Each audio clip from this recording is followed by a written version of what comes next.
Friends, हम BA program first year first semester का part 2 पढ़ रहे हैं। प्राकृतिक संसाधन। आज हम पढ़ेंगे परिचय, इंट्रोडक्शन। नवीनीकरण और अनवीनीकरण संसाधन क्या हैं? प्राकृतिक संसाधनों के संरक्षण में व्यक्ति की क्या भूमिका है? निर्वाणीय और जीवन शैली के लिए संसाधनों का समतामूलक उपयोग कैसे किया जा सकता है? प्रस्तावना, इंट्रोडक्शन। हमारा पर्यावरण दैनिक जीवन के लिए आवश्यक अनेक प्रकार की वस्तुओं और सेवाएं हमें प्रदान करता है। इन प्राकृतिक संसाधनों में हवा, पानी, मिट्टी और खनिज शामिल हैं। इन प्राकृतिक संसाधनों में क्या क्या शामिल है? हवा, पानी, मिट्टी और खनिज शामिल हैं। और साथ में जलवायु और सौर ऊर्जा भी ये प्रकृति के अजैविक घटक हैं। प्रकृति के जैविक घटकों में सूक्ष्म जीवाणुओं समेत पेड़ पौधे और जीव जंतु शामिल हैं। क्या क्या शामिल है इसमें? सूक्ष्म जीवाणु समेत पेड़ पौधे और जीव जंतु शामिल हैं। पेड़ पौधे और जीव जंतु ऐसे विभिन्न जीवों के समुदायों के रूप में भी जीवित रह सकते हैं जो अपने आवास में आपस में घनिष्ठ संबंध रखते हैं और जिन्हें विशेष अजैव दशाओं की आवश्यकता होती है। उदाहरण के लिए जंगल, घास के मैदान, रेगिस्तान, पर्वत, नदियां और झीलें तथा समुद्री पर्यावरण, ये सब पौधों और पशुओं के विशेषज्ञ समुदायों के लिए आवास प्रदान करते हैं। प्रकृति के अजैव पक्षों और विशिष्ट सजीव जीवों की आपसी अभिक्रियाओं से ही विभिन्न प्रकार के परितंत्रों का निर्माण होता है। इनमें से अनेक सजीवों का उपयोग हमारे खाद्य संसाधनों के रूप में होता है। अन्य का हमारे भोजन से अप्रत्यक्ष संबंध होता है, जैसे मधुमक्खियाँ परागण करती हैं और बीजों को बिखराती हैं। केंचुए जैसे मिट्टी के प्राणी पौधे की वृद्धि के लिए मृदा के पोषक तत्वों का परिचालन करते हैं तथा फफूंद और दीमकें मृत पौधों के अवयवों का विघटन करती हैं ताकि सूक्ष्म जीव मालवों पर क्रिया करके मिट्टी के पोषक तत्व वापस ला सकें। नेक्स्ट पॉइंट, विभिन्न समय में संसाधनों का उपयोग। लगभग 10,000 साल पहले मानव जाति जंगलों और घास के मैदानों में आखेटक संग्रह के रूप में रहती थी। क्या था? लगभग 10,000 साल पहले मानव जाति जंगलों और घास के मैदानों में आखेटक संग्राहक के रूप में रहती थी और फिर कृषकों और पशुपालकों में परिवर्तित हो गई। तब हमने अपनी आवश्यकताओं के अनुरूप अपने परिवेश को बदलना आरंभ किया। जब हमारी फसलें उगने और पालतू पशुओं का उपयोग करने की उपयोगिता बढ़ी, तब ये प्राकृतिक परितंत्र खेतिहर जमीनों में बदल गए। अधिकतर परंपरागत कृषक जल के लिए प्राकृतिक संसाधनों, वर्षों और जलाधारों और नदियों पर बहुत हद तक निर्भर थे। क्या थे? पहले हम खेती पर और उस पर नदियों पर ही निर्भर थे। आगे चलकर उन्होंने भूमिगत जल निकालने के लिए कुओं का उपयोग शुरू किया और जल प्रवाह को रोकने हेतु बांध बनाना और जमीनों की सिंचाई। हाल ही में भूमि के किसी विशेष क्षेत्रफल से पैदावार को और अधिक बढ़ाने के लिए हमने रासायनिक खादों और कीटनाशक दवाओं का उपयोग आरंभ किया। पहले हमें इस चीज़ के बारे में पता नहीं था कि हमें खेतों में कौन सी दवाई डालनी चाहिए, कीटनाशक दवाओं का उपयोग करना चाहिए। लेकिन अब हम ये महसूस कर रहे हैं कि इन सब की वजह से हमारे पर्यावरण में अनेक अवांछित विसंगतियां पैदा हो गई हैं। मानव जाति प्राकृतिक संसाधनों का अति उपयोग और संरक्षण कर रही है। भूमि के अति सघन उपयोग ने अधिकाधिक व्यक्तियों को बढ़ती मांगों को पूरा करने के और संरक्षण कर रही है। भूमि के अति सघन उपयोग के अधिकाधिक व्यक्तियों को बढ़ती मांगों को पूरा करने के बारे में परितंत्र की क्षमता को कम कर दिया है और इन सबके संसाधनों का और भी गहन उपयोग करना पड़ रहा है। औद्योगिक समृद्धि, नागरिकरण, जनसंख्या वृद्धि तथा उपभोक्ता वस्तुओं के उपयोग में भारी वृद्धि ने पर्यावरण पर और भी दबाव डाला है। क्योंकि इन सब के कारण भारी मात्रा में ठोस अपशिष्ट पैदा हो रही है। वायु, जल और मिट्टी का प्रदूषण मानव के स्वास्थ्य पर गंभीर प्रभाव डालने लगा है। नेक्स्ट पॉइंट, भूमि और संसाधनों के उपयोग में ऐतिहासिक परिवर्तन। ऐतिहासिक परिवर्तन क्या है? पिछले 100 वर्षों में स्वास्थ्य रक्षा की बेहतर व्यवस्था तथा पोषाहार में सुधार से जनसंख्या तेजी से बढ़ी है। पोषाहार में सुधार से जनसंख्या तेजी से बढ़ी है। विशेषकर विकासशील देशों में जनसंख्या में ये अभूतपूर्व वृद्धि पृथ्वी के प्राकृतिक संसाधनों पर भारी दबाव डाल रही है।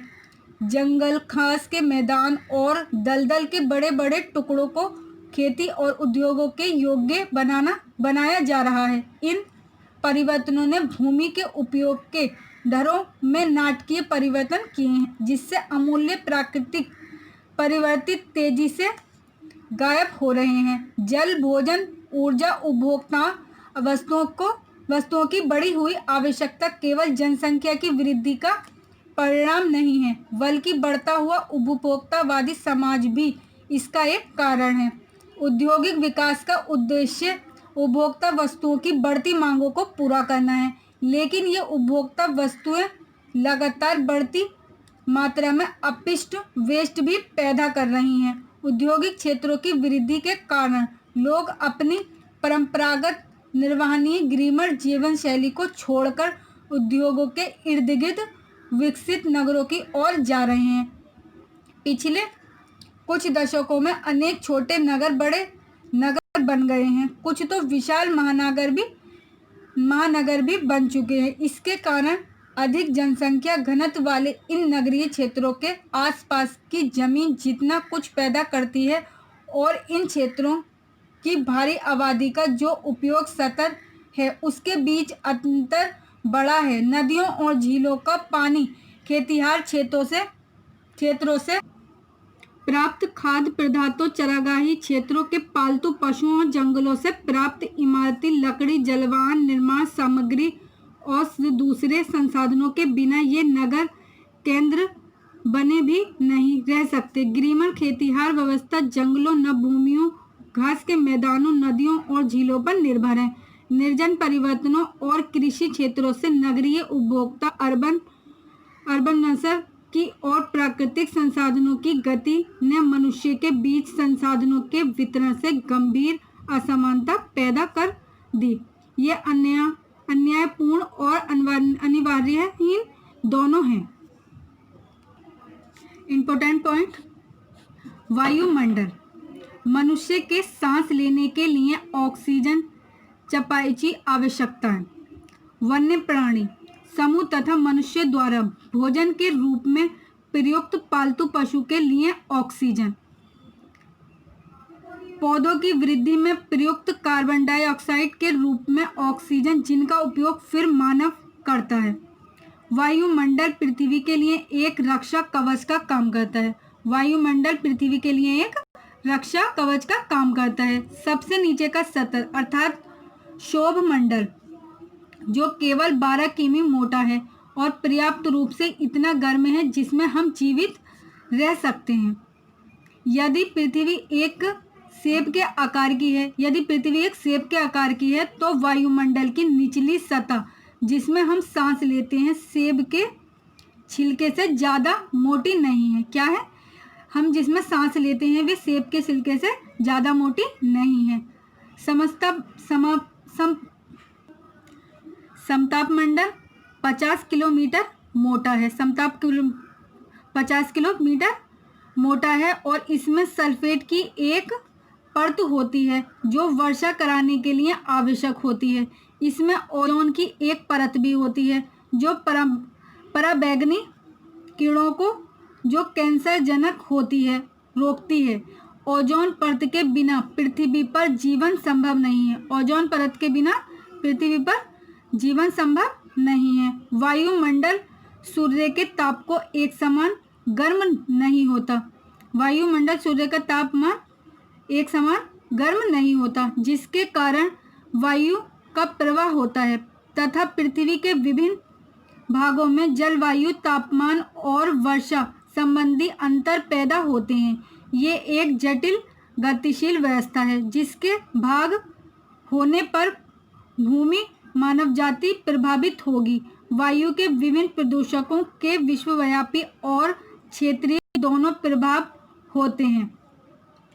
जीवित प्रणाली वायु के बिना कुछ पलों तक भी जीवित नहीं रह सकते। जीवित रहने के लिए स्वच्छ वायु चाहिए। अनेक वायु प्रदूषकों उन औद्योगिक इकाइयों से पैदा होते हैं जो वायु में कार्बन डाइऑक्साइड, कार्बन मोनोऑक्साइड और विषैला धुआं छोड़ते हैं। वायु जीवाश्म ईंधन जलाने से भी प्रदूषित होती है। वायुमंडल में कार्बन डाइऑक्साइड का जमाव, जिसे हम हरितगृह प्रभाव भी कहते हैं, आज की विश्वव्यापी उष्णता ग्लोबल वार्मिंग का कारण है।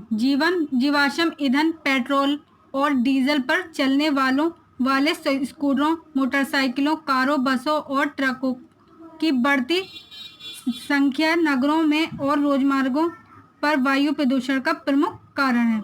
वायु प्रदूषण मानव के स्वास्थ्य पर गंभीर प्रभाव डालता है।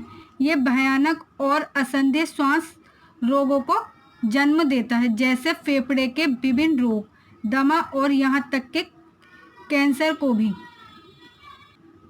नेक्स्ट वीडियो में पढ़ेंगे हम जलमंडल और जैवमंडल के बारे में। अगर आप लोगों को मेरी वीडियो अच्छी लगे, लाइक करें, शेयर करें, सब्सक्राइब करें, बेल आइकन को प्रेस करें, जिससे सबसे पहले आने वाली वीडियो आप लोगों के पास पहुंच सके। Thanks for watching.